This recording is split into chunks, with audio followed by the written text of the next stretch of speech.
Um amigo meu me pediu que eu compartilhasse com ele um pouco da minha experiência em processo de seleção em empresa de tecnologia, né? Eu compartilhei com ele, mas me deu uma ideia e eu resolvi, na verdade, gravar uma série de vídeos aqui, onde eu conto um pouco da minha história, falando sobre as minhas experiências em processos seletivos de empresa de tecnologia e um pouco da peculiaridade de cada uma delas, né? Esse é o primeiro vídeo. Eu vou falar de uma empresa chamada Shopify, é uma empresa canadense, é um gigante no e-commerce mundial. E eu vou falar um pouco da minha história lá. Eu vou deixar um link aqui, porque à medida que eu for adicionando os vídeos para a série, eu não sei em que ordem você vai ver esse vídeo, mas você pode clicar lá e ver os outros vídeos da série. Antes de mais nada, se você não me conhece, meu nome é Fernão Guerra. Nesse canal aqui a gente fala sobre tecnologia, inovação e criatividade e investimentos também. Então se você gosta de algum desses assuntos ou overlap deles, na verdade, talvez valha a pena você se considerar se inscrever no canal e participar da comunidade, comentando aqui embaixo nos comentários e compartilhando algumas das ideias ou experiências, ou até mesmo fazendo algum pedido de coisas que vocês acham que são interessantes eu compartilhar, se é que eu tenho algo a compartilhar nesse assunto. Sem mais delongas, vamos pro vídeo, né? Começando pela Shopify, né? Então por que eu vou começar pela Shopify? Porque cronologicamente essa é a primeira empresa de tech, a primeira big, eu considero uma big tech, não é uma das 4, mas é uma big tech, que eu fiz processos seletivos, né? Por que processos? Porque eu vou contar um pouco da minha história e vocês vão entender a novela e o romance que eu tenho com a Shopify.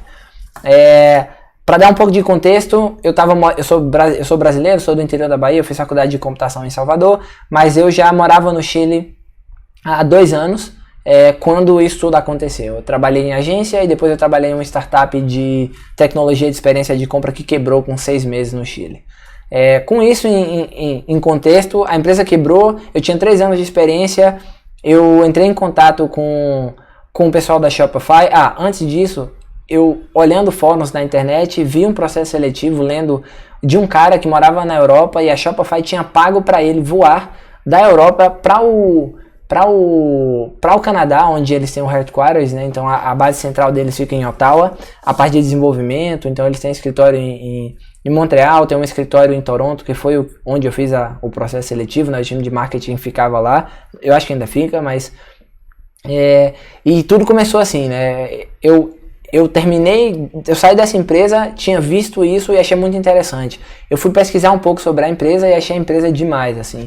Então hoje você pode entrar no site e você vai ver que a mensagem que eles passam como empresa é muito mais uma mensagem de a gente cria um conjunto de soluções para o pequeno empreendedor, pequeno e médio empreendedor, né? Talvez eles vão botar produtos maiores lá. Então, enquanto a Amazon tem toda uma estratégia de centralizar o marketplace num lugar só, eles têm uma estratégia de descentralizar e prover a plataforma para você tomar conta do seu próprio negócio. Então, ele faz partnerships com as grandes empresas, com Google, Facebook e várias outras, para tentar prover pro pequeno empreendedor soluções tecnológicas de e-commerce e de pagamento, né? Então, naquela época, hoje está um pouco mais, eles têm capital aberto em bolsa, né? Vale a pena até destacar que se eu tivesse entrado lá em 2003, eles abriram capital em 2015. Se eu tivesse recebido $10 mil canadenses de investimento, de ações como funcionário, se eu tivesse entrado, aquilo teria multiplicado por mais de 50 vezes. Então, aqueles 10 mil valeriam mais de $500 mil canadense. Dinheiro que eu não tenho hoje, mas seria muito bom se eu tivesse. Enfim, a empresa cresceu muito e isso eu estou falando que eles abriram capital em 2015. Eu falei com eles em 2013 a primeira vez. Eu vou contar um pouco da minha história em relação a isso. Mas algo interessante que eles tinham naquele momento é que, por ser menos corporate, eles não são tão corporate ainda, mas por ter mais flexibilidade, eles tinham muito mais flexibilidade de falar de uma forma mais descontraída. E quando você entrava na parte de RH lá, eles tinham um negócio que era o Draw the Owl, que é tipo desenhar a coruja. Então o que significa desenhar a coruja? Né? Que eles têm um sketch onde o CEO da empresa, que começou inclusive a empresa, segundo ele, desenvolvendo um e-commerce para ele vender aparelhos de snowboarding, e a plataforma ficou tão boa que eles venderam para outros clientes e assim sucessivamente eles foram escalando o negócio, né? Eles falavam sobre esse negócio que eu falei de desenhar a coruja. E o que era desenhar a coruja, essa piada interna, esse meme? Era basicamente você ser proativo e criativo na forma de solucionar problemas. Era ao redor disso, na verdade. Então tinha toda essa piada e toda essa parte de inovação que você podia trazer, ou seja, a coruja representava toda essa parte de inovação em solucionar problemas, né? Mas enfim, saí dessa empresa que quebrou, gostei muito da cultura da empresa, mandei um e-mail para o time de RH, na verdade não mandei um e-mail, entrei no site, apliquei para qualquer vaga lá, que era mais parecida com a minha, porque não tinha nenhuma vaga para mim, e explicava embaixo o que eu gostaria de fazer e quais eram as minhas habilidades. Para minha surpresa, o time de recursos humanos entrou em contato comigo de volta e eu marquei uma série de entrevistas. E aí foi o começo dessa relação, né? A primeira conexão que eu tive com eles, né? Eu entrei em contato, a gente fez uma entrevista, 2 entrevistas, eu conheci 3 pessoas. E nesse processo, o que me chamou a atenção foi a informalidade das coisas. Assim, eu já tinha 3 anos de experiência no mercado de trabalho, mas foi a primeira vez que uma pessoa do RH abriu o laptop, ou seja, era uma videoconferência, né? Porque eles estavam no Canadá, eu estava no Chile nesse minuto. E eu tinha uma pessoa sentada com as pernas cruzadas num sofá falando comigo. E eu achei aquilo assim chocante naquele minuto. Eu falei, cara, que demais isso. A gente seguiu e o negócio não avançou porque eu tava morando no Chile, a minha esposa tinha mais 2 anos de faculdade ainda e eu não tinha nenhuma pretensão de deixar ela lá. Naquele minuto era minha namorada. E eu acabei ficando por lá e falei, quem sabe na frente. 2 anos passando, esses 2 anos eu acabei entrando na LG, eu entrei no time de e-commerce e marketing da LG, eu trabalhava com toda a parte de integração de soluções tecnológicas para marketing e e-commerce lá dentro, né? E trabalhei lá, foi um tempo super bom, eu consegui uma transferência para ir para a LG do Canadá, a gente foi pro Canadá, e quando eu cheguei, eu lembro que eu cheguei para trabalhar no Canadá em uma segunda-feira, eu cheguei para morar, na terça eu começava a trabalhar na LG de lá, e na segunda-feira eu tinha uma entrevista na Shopify. Então eu falei para eles que eu estava indo para o Canadá e que eu queria voltar a conversar para ver se tinha algum sentido a gente seguir, né? Entrei em contato com eles, deu tudo certo. Na segunda-feira eu fui fazer uma entrevista lá com o diretor de marketing. Então agora eu já tinha 5 anos de experiência, né? Não eram mais 3. E eu não estava buscando uma vaga de gerência nem nada, mas uma vaga de uma pessoa especialista já sênior, né? Um especialista sênior que manjava muito de plataformas de publicidade pagas, né? Então todo o ecossistema de Google, a parte de publicidade do Facebook, na época eu manjava muito disso já. Eu gostava muito também, então tinha algumas certificações, então todo esse mundo de AdTech e MarTech eu já estava bem sólido.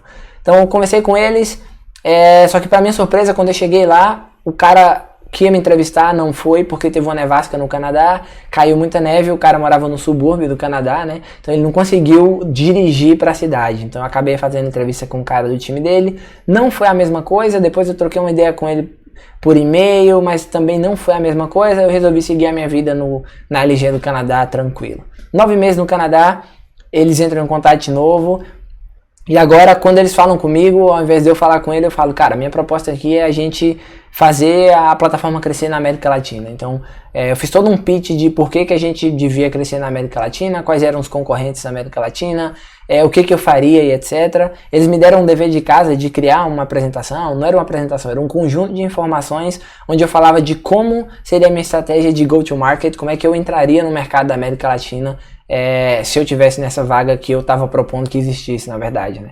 Então, eu fiz tudo isso, ao invés de eu desenhar ou mandar um e-mail, eu fiz um site, e esse site tinha vários links onde eu fazia o tracking de tudo que acontecia nele. Então, todas as pessoas que navegaram esse site, eu sabia a quantidade de pessoas que entraram, quantas vezes eles entraram, e como não era um site público, eu conseguia entender quantas vezes as pessoas estavam entrando, os usuários únicos, para ter uma ideia de se o meu projeto estava rodando lá dentro, né? Isso foi também uma sacada interessante. E no final do site eu lembro que eu desenhei uma corujinha embaixo, eu botei tinha uma imagem do escritório deles e eu botei uma coruja, né, fazendo menção àquele Draw the Owl, né, de desenhar a coruja. Eu fiz aquele processo, foi interessante, eles voltaram para mim, mas não estavam muito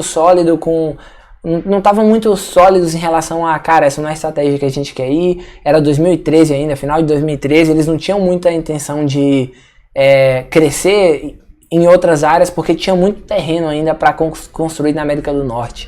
Então naquele minuto eles não estavam muito conscientes, ficava naquele chove não molha, ficou por essa e falou, quem sabe lá na frente.